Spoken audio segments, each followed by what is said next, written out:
Hey, what's up, everybody? Welcome back. One of the things I wanted to show you, and it's kind of hard to see in here. I'll try and do it the best that I can. So I had some questions concerning this turbobee setup. The difference between the turbobee 160 and then the 136 is they use a very similar flight controller. It's a 16 by 16. It's an iflight.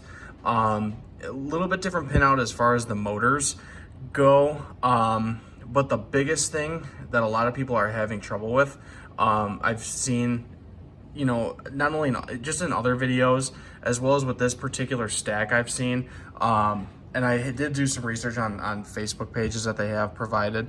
But the biggest thing is because this one is not a direct plug-in. I don't know if I can see the plug there, but this whole thing basically just snaps together. It just plugs right in. The pinouts are already there. It just pushes together and it works. So it's hard to see the pin because it's actually located right up front. I'm sorry, I'm trying to do this from my phone, but the pin is actually located right behind this right front stack screw.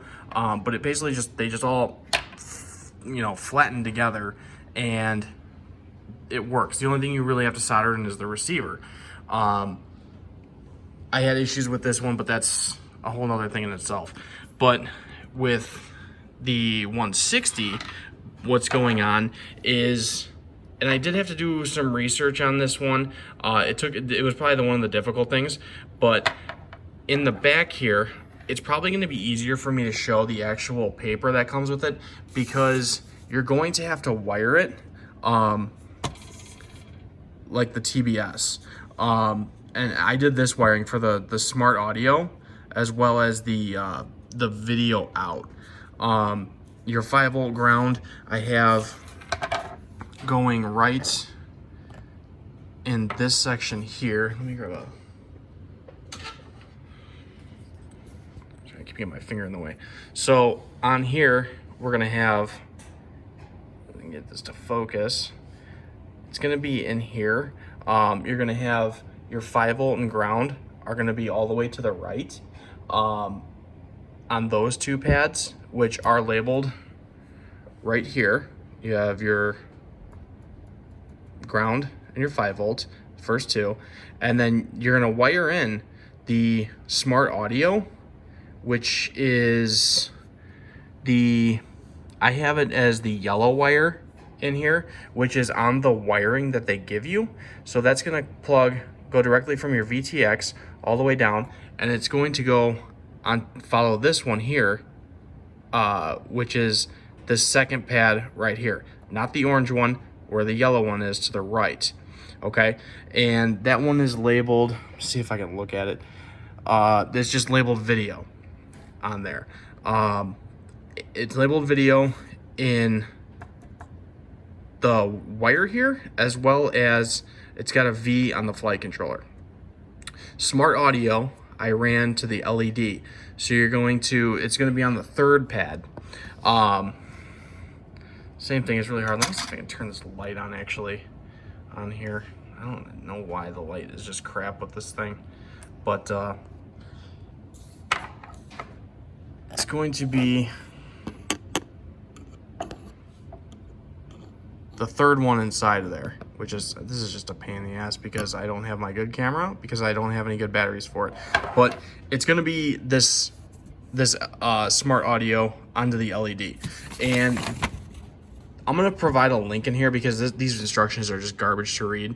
As far as, I can't even read it. I had to go directly through here, but there are some things, I didn't have to do it when I went into beta flight, but when I went through directly into beta flight, it just worked because what I did was I plugged it in. Let me see if I have a battery here. Let me pull this up here. Power this on. Hopefully these are charged. All right. Such a pain in the ass to do. Just sitting here. All right, one sec.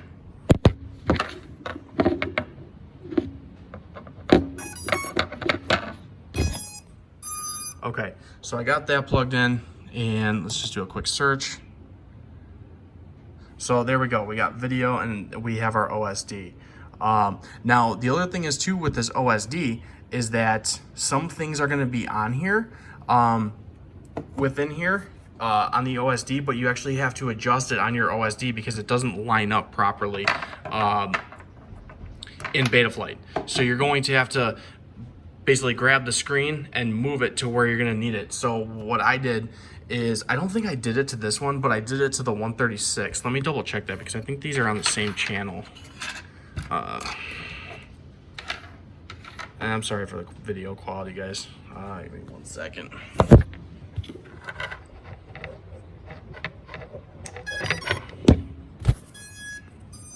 Okay, so we got this one looking at me, and everything's working. We got here, and this one isn't showing up either, but I'm almost positive it does actually show up once I get the radio hooked in. Let me see. I just want to double check that too. Because the only thing I know that absolutely does not show up on here is the RSSI, but that's because I have not updated the whatchamacallit, the firmware on there. All right, return. Let's see which model this is. turbobee 136. Select. Yes. Okay. So if I getting signal, okay. Return, failsafe not set. Yeah. Okay. So when I have it here, we got everything spinning.